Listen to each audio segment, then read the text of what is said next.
దిక్కు తోచక ఏం చేయాలో తెలియట్లేదు. 22 నెలల నుండి చేస్తున్న కార్యక్రమంలో మేమిచ్చిన కళ్యాణ లక్ష్మికి సంబంధించిన ₹1,00,000 చెక్కులు,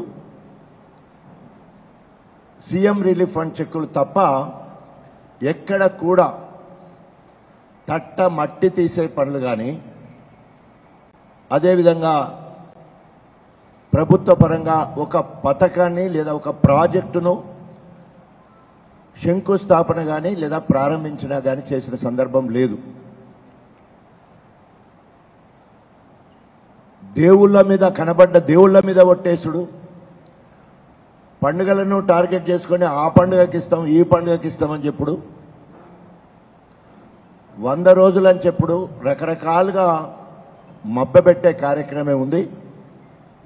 కానీ ఇప్పటి వరకు గణపురం నియోజకవర్గం ప్రత్యేకంగా దేవాదుల గురించి మాట్లాడాల్సి వస్తే దాదాపు 8 సార్లు క్యాబినెట్ మంత్రులు, జిల్లాకు సంబంధించిన ఎమ్మెల్యేలు అనేక మార్లు దేవాదులకు ప్రాధాన్యత ఇస్తామని చెప్పేసి కాయిదాలకే పరిమితం చేస్తూ ఇప్పటి వరకు 22 నెలల్లో ఒక్క పైస కూడా విడుదల చేయలేదు.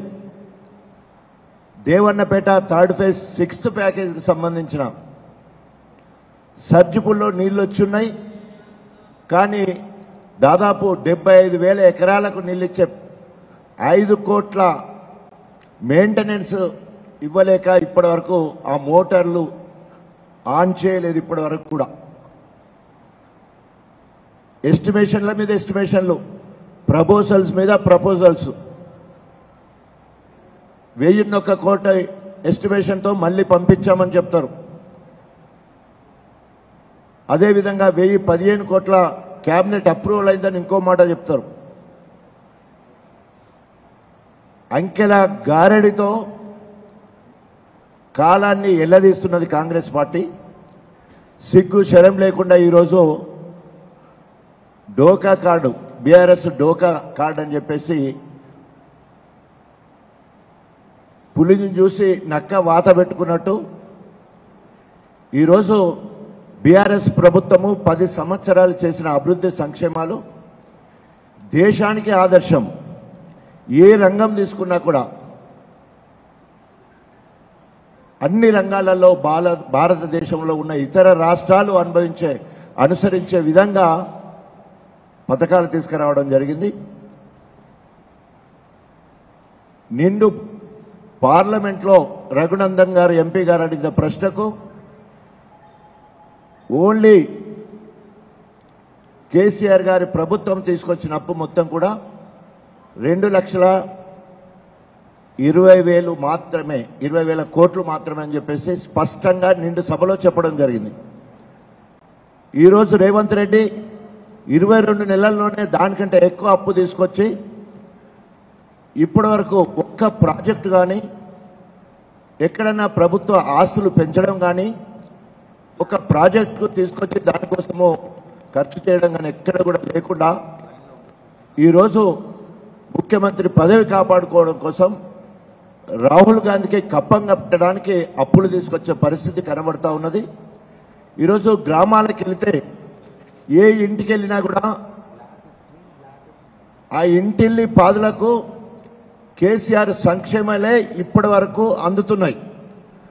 ఆ ఇంట్లో రైతుంటే రైతు బంధు కింద 11 సార్లు 73,000 కోట్ల రూపాయలు ఇచ్చిన చరిత్ర కేసీఆర్ గారిది.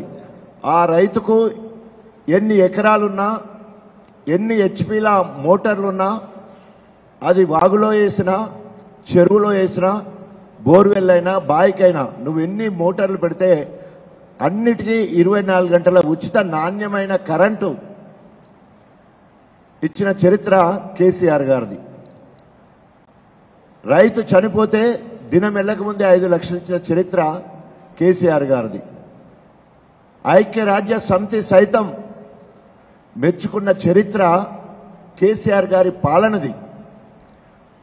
ఆ రైతుకు బిడ్డ ఉంటే కళ్యాణ లక్ష్మి పేరు మీద 1,00,000 రూపాయలు, ఆ రైతుకు తండ్రి తల్లి ఉంటే వాళ్ళ ఖర్చుల కోసము 200 ఉన్న వాటి 2000 రూపాయల పెన్షను,